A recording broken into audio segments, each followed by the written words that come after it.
I woke up before the sun that morning. Old habits die hard when you've spent your life waking up early to work. My bones ached as I sat on the edge of my bed, staring at the small mirror on the wall. The woman staring back at me had wrinkles like fine cracks in old porcelain, silver hair tied into a careful bun, and eyes that had seen too much for one lifetime. But that morning those eyes were bright. "My son is getting married," I whispered to myself, as if saying it out loud would make it more real. I opened my wardrobe slowly. Inside hung only a few dresses, most of them simple, practical, and worn from time. But pushed carefully to the side was a soft blue dress I had bought months ago just for this day. I touched the fabric gently like it might disappear if I blinked too long. As I dressed, memories wrapped around me like an old blanket. I remembered holding my son for the first time. So small, so warm, so alive in my trembling arms. I remembered the way he used to grab my finger when he slept, afraid I would leave him in the dark. I remembered counting coins late at night so I could buy him crayons instead of bread the next morning. And I remembered the day his father died. No door should ever be knocked on like that. No woman should have to hear those words. I was young, scared, and suddenly alone. People told me to give the boy to relatives, that I was too weak to raise him by myself. But weakness was something I never allowed myself to have.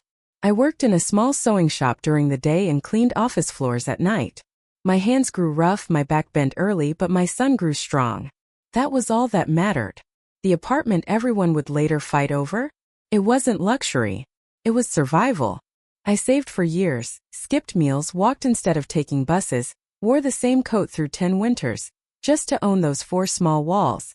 When my son brought Karina home for the first time, I felt the cold before I saw it. She was beautiful, yes. Too beautiful in a way that made people forget to look at the soul. Her smile was polite, careful. It never reached her eyes. When she looked at my furniture, I felt like she was measuring it, judging me. Still, I welcomed her. I served tea in my best cups and slices of cake I couldn't afford. She thanked me, but her eyes wandered across the room as if searching for something more.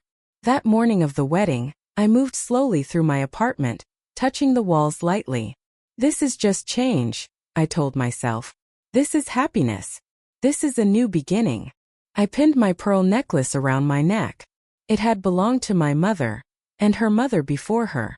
It wasn't worth much money, but it carried love older than time. When I arrived at the wedding hall, the doors were tall and heavy. Inside, everything sparkled: gold ribbons, glossy floors, bright chandeliers. People laughed loudly, wearing clothes that cost more than my monthly pension. And yet I didn't feel small. I walked in with my back straight, holding my purse tightly, carrying decades of love and sacrifice inside my fragile body. I spotted my son across the hall. He looked handsome, nervous, like a little boy pretending to be a man. When our eyes met, he smiled. And in that moment, every pain I had ever carried felt lighter. I had no idea, as I sat down quietly at my table, hands folded in my lap, that this would be the last peaceful moment of that day. The music was soft at first, a gentle melody floating through the air like the beginning of a dream. Glasses clinked together, people laughed, and cameras flashed like little bursts of lightning. I sat quietly at my table, smoothing the fabric of my blue dress over my trembling knees. I kept looking at my son. He stood beside his bride, smiling politely, doing exactly what was expected of him. He looked proud, but there was something in his eyes I didn't recognize. A distance. Curtain I couldn't pull back. "You're just imagining things," I told myself. Old women often make their fears bigger than they should be. Dinner was served: rich food, heavy plates, smells of spices and butter. Dishes I had only seen on television. I barely touched my plate.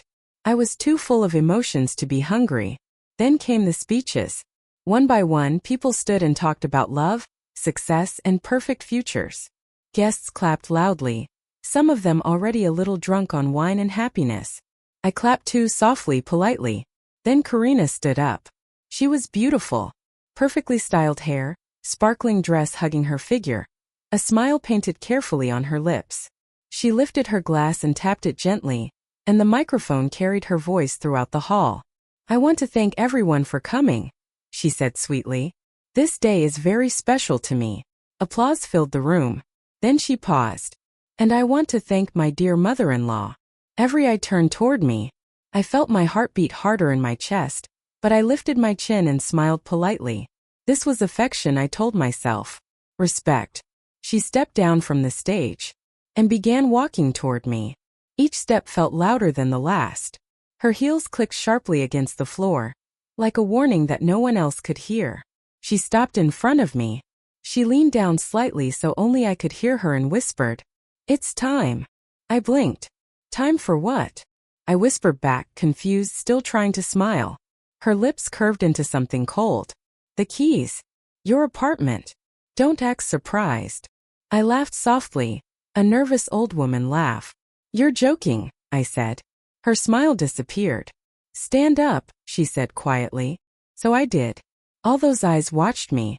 All those smiles faded slowly. She straightened up and spoke loud enough for the microphone to pick up her words.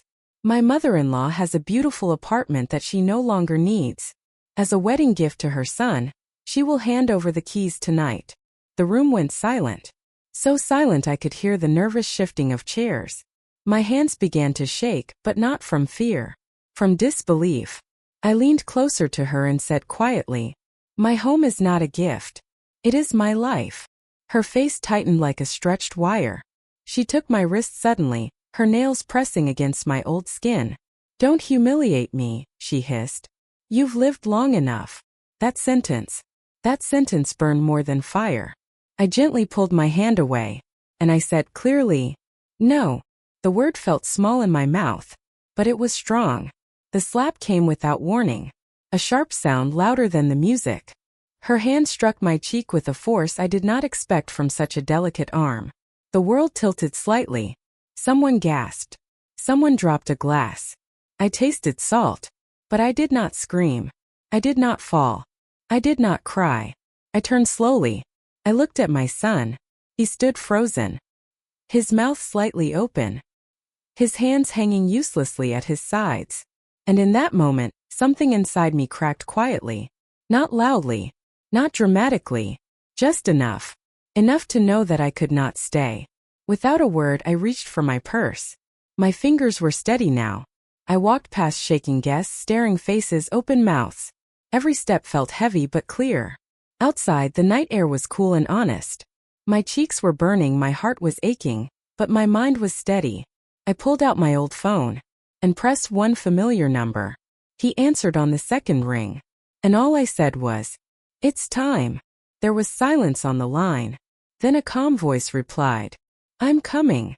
I closed my phone and sat in my car, waiting. I sat in my car with my hands folded in my lap, the steering wheel cold beneath my fingertips. The world outside was quiet. Too quiet for a building filled with laughter, music, and broken respect. The slap still burned on my cheek, but it wasn't pain that filled my chest. It was a strange kind of calm. When you survive a lifetime of hardship, your soul learns when to scream and when to be still. I looked at the small clock on the dashboard. 10 minutes passed. Then 20. Every second felt heavier than the last. People walked past my car, laughing, holding champagne glasses, unaware that something sacred had just been broken inside that bright hall. I thought about my late husband. Oh, how I thought about him. He had been quiet, strong, the kind of man who talked less and did more. The kind of man who carried groceries for elderly neighbors and never told anyone about it. Before he died, he had one friend he trusted more than anyone. Andrei Volkov. That was the number I had called. Exactly 30 minutes later, headlights filled my windshield. A black car pulled up beside mine. The door opened, and there he was. Older now, more lines on his face, but the same straight posture, the same calm eyes. He knocked gently on my window. I opened the door slowly, and he said only one word. "Spasibo." Thank you. He knew why I had called. We didn't hug.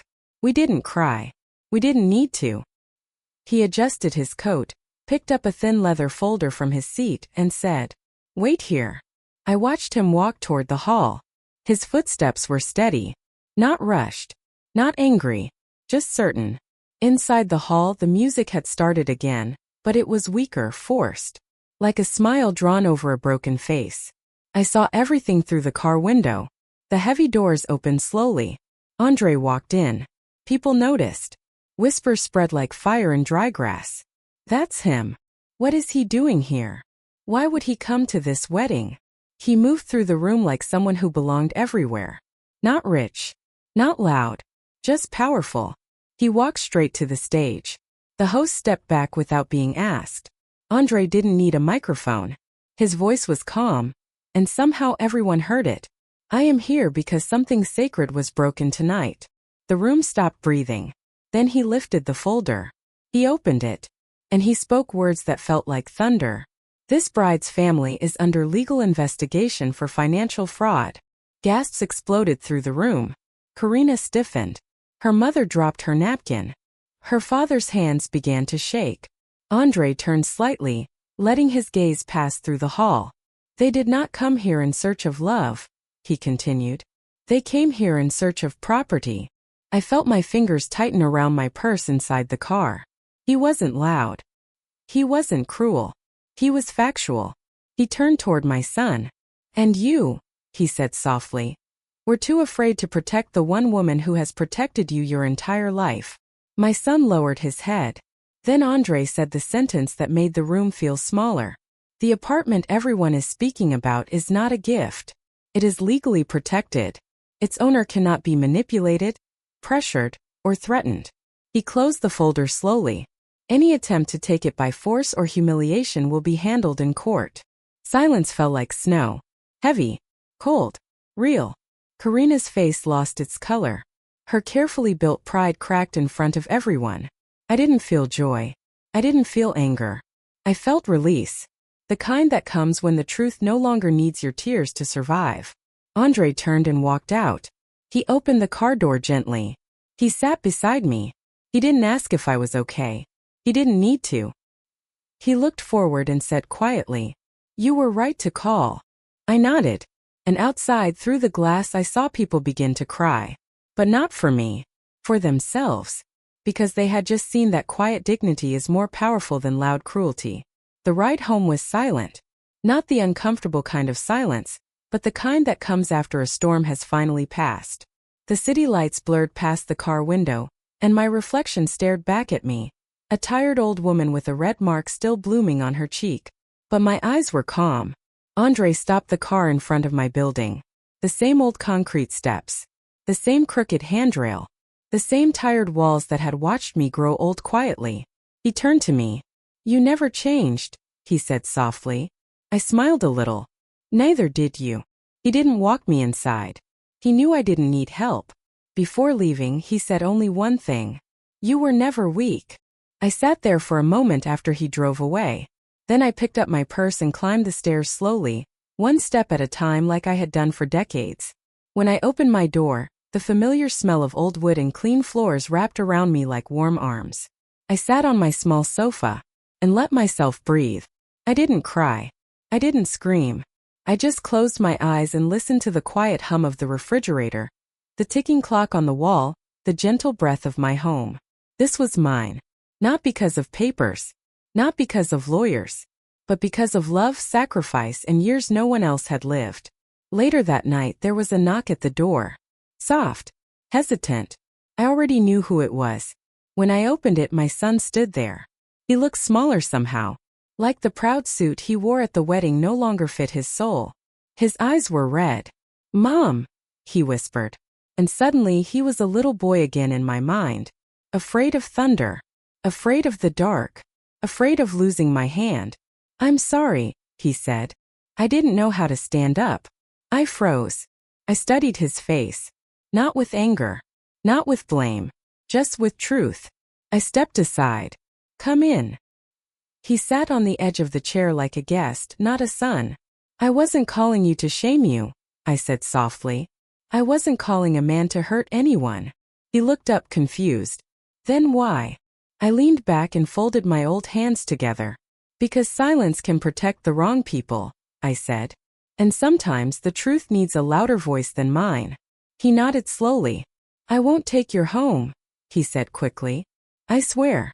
I don't want it." I reached out and touched his hand. "I know," I said. We sat in silence for a while. Then he stood. At the door, he said. She cried when he spoke the truth. I nodded. Let her, I said. After he left, I made myself a cup of tea, the kind I had been drinking for 40 years. I sat by the small window and watched the moon. I didn't feel like a woman who had been defeated. I felt like a woman who had survived. That was my revenge. Not shouting. Not humiliation. Not bitterness. Just the quiet, unshakable peace of knowing I never lost myself. And sometimes, the most powerful revenge in the world isn't loud. It's sweet. And it is silent.